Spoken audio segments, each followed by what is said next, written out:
My name is Sophia, and at 26 years old, I find myself in an unexpectedly challenging phase of life.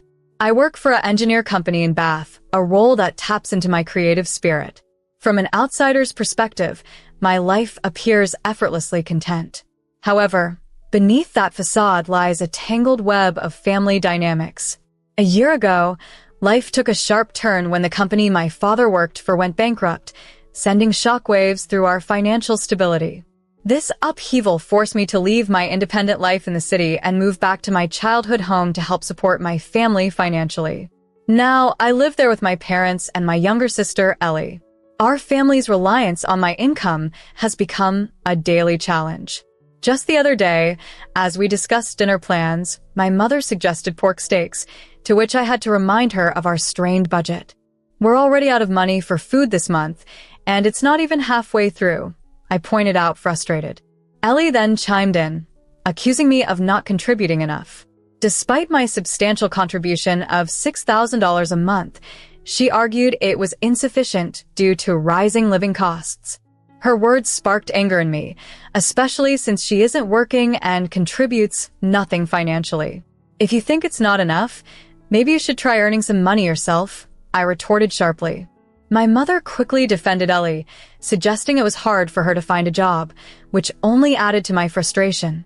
I couldn't help but feel that my efforts were being unfairly dismissed, and my contributions were enabling Ellie's lack of initiative. In a heated moment, I proposed a drastic change, selling the house and moving to our grandmother's hometown in Queens. She runs a successful Italian restaurant there, and we could potentially work with her, enjoying the perks of free meals and a change of scenery. However, the physical demands of the restaurant work and my grandmother's strict management style were deterrents for my mother. As tensions rose, my father attempted to offer a lighter perspective by noting Ellie's contributions to household chores, though they seemed minimal at best. This only increased my resentment, as the responsibilities I shouldered felt overwhelmingly disproportionate. In the midst of this ongoing family strife, I couldn't help but feel that practical solutions were being overlooked. Ellie is 24. She could at least look for a part-time job, I suggested, hoping to find some middle ground. However, my mother dismissed the idea, claiming Ellie was too busy helping at home. Frustrated and feeling misunderstood, I began to question the sustainability of our current arrangement. The constant financial strain, coupled with the lack of support and understanding from my family, made every day more difficult. As I navigated these turbulent waters, I hoped for a compromise that would bring not only financial relief, but also a sense of fairness and shared responsibility. Each morning, I rise early to prepare breakfast for my family and pack my father's lunchbox. In addition to these daily responsibilities, I manage our finances and handle tax payments. Despite my efforts, my parents have always shown a preference for my sister, Ellie. From childhood, she has been the favorite, possibly due to her refined and charming appearance, which has always set her apart. It might seem obvious to others that I should leave such a situation, but due to various complex reasons, moving out isn't a simple option for me. Living under these circumstances brings daily stress.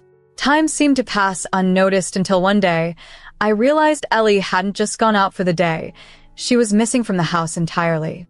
After a couple of days, when she still hadn't returned, I started to suspect something was amiss. Upon returning home one evening, I overheard my parents discussing in the living room. They excitedly spoke of Ellie. I can't wait for the souvenirs from Hawaii. Ellie is really lucky. Right now, she must be relaxing on the beautiful beaches of Hawaii and enjoying meals at delicious restaurants. Maybe we should join her next time. Shocked, I interrupted. Wait, what are you both talking about? Is Ellie in Hawaii right now?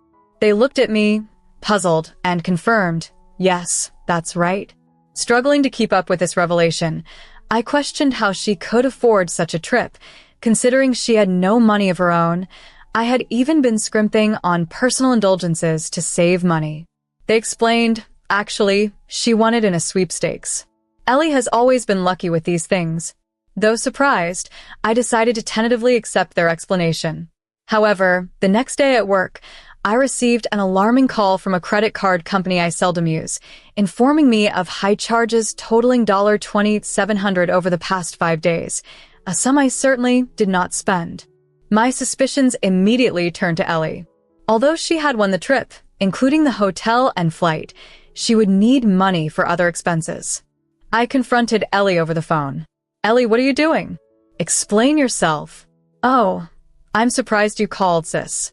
I thought you were expecting souvenirs," she joked. Cutting through her jest, I pressed, "You've been using my credit card without permission, haven't you?" "It was an oversight," she replied nonchalantly, which only fueled my anger. I regretted not realizing sooner that my room had been invaded. How can you justify using someone else's credit card? It's fraudulent, a crime. But it's different among family members, Sophia. "You really should relax more," she retorted. "How could you spend $20,700 in just 5 days? It's impossible to rack up such a large amount on a free trip, excluding airfare and accommodation," I argued. "I had to pay for tourist activities, shopping, dining, and transportation," she explained, citing expenditures at luxury restaurants and branded goods stores. The conversation underscored the ongoing disregard for my efforts and privacy, deepening the strains within our family dynamics. It all started when the expenses on the card spiraled out of control, hitting an excessive $304,000, which was simply inexcusable. "What were you thinking?" I demanded, unable to hide my irritation. My sister's nonchalant reply as she cheerfully informed me that she used the card because it was nearing expiration and then swiftly ended the call left me utterly speechless. In the days that followed, she tried to reach out several times, but I chose not to respond. Eventually, she left a voicemail admitting her mistake and acknowledging her foolishness, which ironically made me laugh that evening. Upon my return home, my parents were quick to confront me, puzzled by my calm demeanor despite my sister Ellie's dire situation abroad.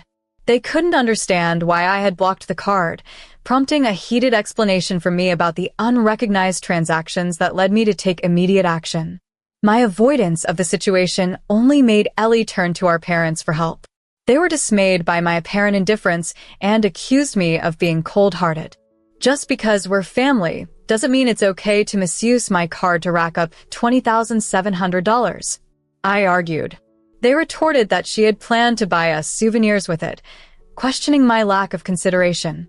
In response, I played them the message Ellie had left on my answering machine, where she crudely demanded that I make the card usable again since our parents' cards were maxed out and no longer useful for payments. Her sharp tone and the audacity to call them stingy revealed her true intentions. Hearing this, my parents' frustration turned into a mix of panic and anger as they rushed to check the state of their own finances. Moments later, their furious voices echoed from their room.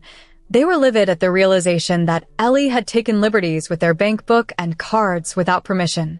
As their initial support for Ellie waned, they began to see the situation through my eyes. However, even as they acknowledged the gravity of her actions, they still hoped their assets remained untouched. Their shifting stance only deepened my disappointment. "Why don't you increase her credit limit and sort out the repayment so she can continue spending?"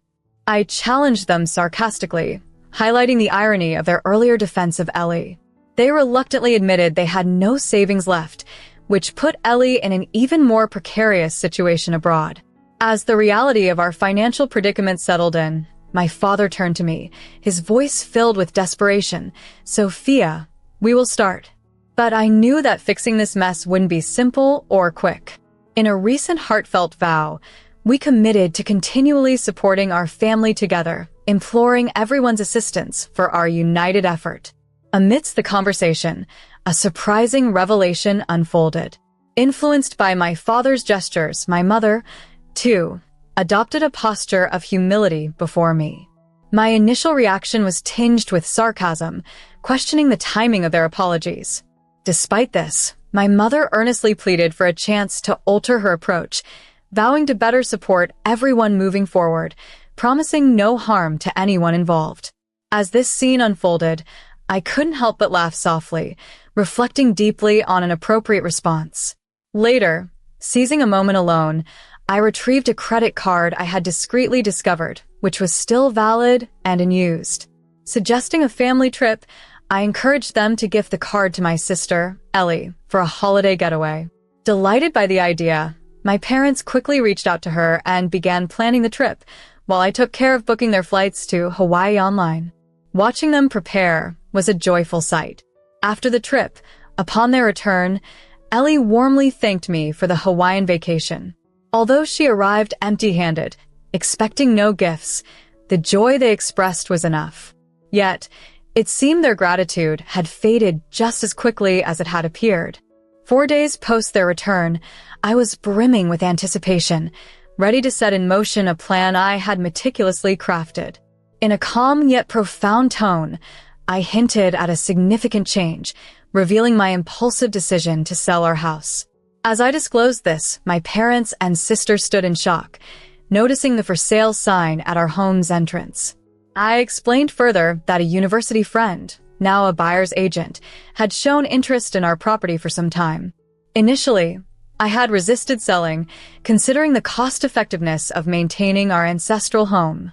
However, reflecting on the benefits of independence and financial autonomy, I decided to sell while they were away, and arrangements were already in place for the move. My parents protested, claiming it was illegal to sell the home unilaterally. I responded calmly, revealing a pivotal detail. They were unaware that the property was legally in my name.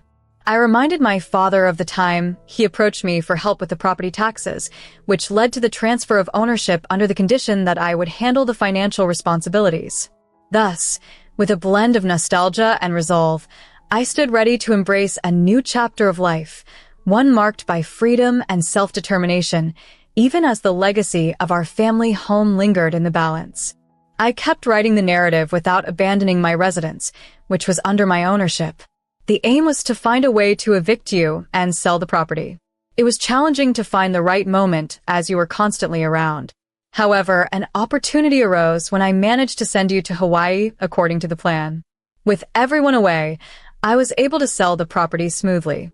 As I had mentioned before, the luggage had already been shipped to the new home, so there was no need for concern, and the transportation for the move was scheduled to arrive shortly. Yes, our grandmother was looking forward to welcoming everyone. She was excited to have us and, after a conversation, had agreed to house everyone temporarily to bring some sense back into the situation. Upon hearing about the move, my parents and sister were stunned. They protested that they didn't want to move to Grandma's. Understanding their reluctance, I pointed out that without a home or jobs, their options were limited. Moreover, there were outstanding payments due on a credit card that they thought was in my name. However, it turned out the card was registered under someone else's name, which shocked my mother when she verified it. The card belonged to Ellie, who had obtained it during her brief stint at her first job, which she left because it wasn't the right fit. Unaware, she hadn't used the card, which now bore an enormous debt incurred by its usage. Faced with no other choice, the responsibility to clear the debt fell on Ellie, as the card was in her name. Everyone had to prepare themselves for a new routine of daily chores and work at Grandma's restaurant. Under the strict supervision of Grandma and her experienced staff, my family started working at her establishment in Queens. They learned the ropes, albeit with difficulty and tears. The fraudulent charges, which amounted to $304,000 on my card, were eventually repaid by Ellie under Grandma's strict instructions. While my original plan was to simply sell the house and settle the debts, Grandma intervened by recovering the living expenses I had previously paid and arranged for a portion of my parents' salaries to be redirected to me later. I relocated to an apartment closer to my job, allowing me to start anew and live independently. Now, in my peaceful evenings, I enjoyed the solitude and the city view from my balcony. During one such evening, Grandma's name flashed on my phone. Hesitant, I answered. She inquired about my well-being and shared updates about Ellie and my parents. They were starting to adapt, with Ellie actively participating in the restaurant work and my parents reflecting on past events. Grandma expressed sympathy, acknowledging the burdens family can sometimes pose, yet reminding me of the support they also require. Her voice wavered with emotion as she hoped for eventual reconciliation, leaving me to ponder the complexity of family ties and the potential for forgiveness. Grandma, always wise and patient, spoke to me gently over the phone. "Take your time, dear. There's no need to hurry. Let your heart find peace." I nodded to myself, absorbing her advice. "Understood, Grandma. I'll think everything through," I assured her before ending the call. As I gazed out the window at the cityscape, the setting sun painted the horizon, and night began to fold over the urban expanse. Alone with my thoughts in the dimming light, a storm of emotions surged within me. Anger and sadness were still present, but amidst the turmoil, a flicker of hope for what might come next started to glow. Back in my room, my eyes caught a family photo on the dresser. In it, a younger Ellie and I were laughing with our parents. Those memories of happier times made me wish we could return to those carefree days, yet the stark reality pulled me back. As life moved on, I found my stride again. At work, I led a new project, and my days began to feel full and meaningful. One evening, after a long day, an unexpected call came from an unknown number. With a slight hesitation, I answered. "Hello, this is Sophia." "It's me, Ellie," came a voice, much changed from the confident and somewhat arrogant tone she once had. It was softer now, unsure. Surprised, I responded, "Ellie, what's happened? Is everything okay? I'm sorry to call suddenly. I want to meet you in person." "I need to talk," Ellie replied, her voice carrying a new humility and sincerity I hadn't heard before. "Why do you want to meet?" I asked, my voice calm but curious about her intentions. Ellie's reply was tremulous yet composed. "Big sis, I need to apologize sincerely. I don't think a phone call can truly express how I feel. I'd like to see you face to face." Listening quietly, I felt her earnestness. "If it's too hard for you, I understand," she added softly. After a pause, I replied, "Okay, let's meet next Saturday at 4 p.m. at the cafe by the station." Hearing this, Ellie's relief was palpable. "Thank you so much, big sis," she said, her voice filled with gratitude. After we hung up, I took a moment to steady my emotions. Despite my reservations, I held onto a sliver of hope that this meeting might mend old wounds. On the day of our meeting, I arrived at the cafe early, feeling a mix of anxiety and anticipation. As the time approached, I watched the door anxiously. Then it opened, and Ellie walked in. She looked different, simpler, more genuine, without makeup, dressed plainly, her eyes showing a definitive change. She approached slowly and sat down. "Big sis, I am truly sorry," she began, her voice low and sincere. In that moment, I realized how much we had both changed and how this conversation might just be the beginning of a new chapter. In that moment, I felt a profound shift in her demeanor, leaving me temporarily at a loss for words. "Ellie," I began hesitantly, but she swiftly carried on, her voice trembling as she held back tears. "We were at our grandmother's house where she was working for the first time, and it was there she realized her deep dependence on me over the years. She confessed how much she had taken my support for granted, always expecting me to put aside my own needs to help our family." As tears streamed down her cheeks, Ellie reflected on her past actions and repeatedly expressed sincere apologies. She shared how working at our grandmother's house opened her eyes to the many ways she had leaned on me and the insights she gained into our family dynamics and her own self-awareness. I listened in silence. Each word she spoke seemed to melt away the long-standing resentment and sorrow within me. As she spoke, I felt the weight of heavy emotions lifting from my heart. "Thank you, Ellie. I appreciate you acknowledging my feelings," I responded once she had finished. We continued to converse for several hours, discussing recent happenings in our lives and the challenges we faced.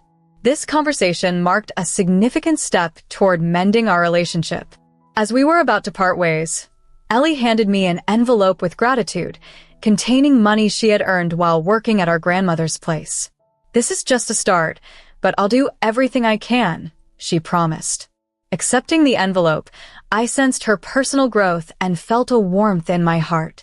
Months later, I visited my grandmother's home again and reunited with my parents.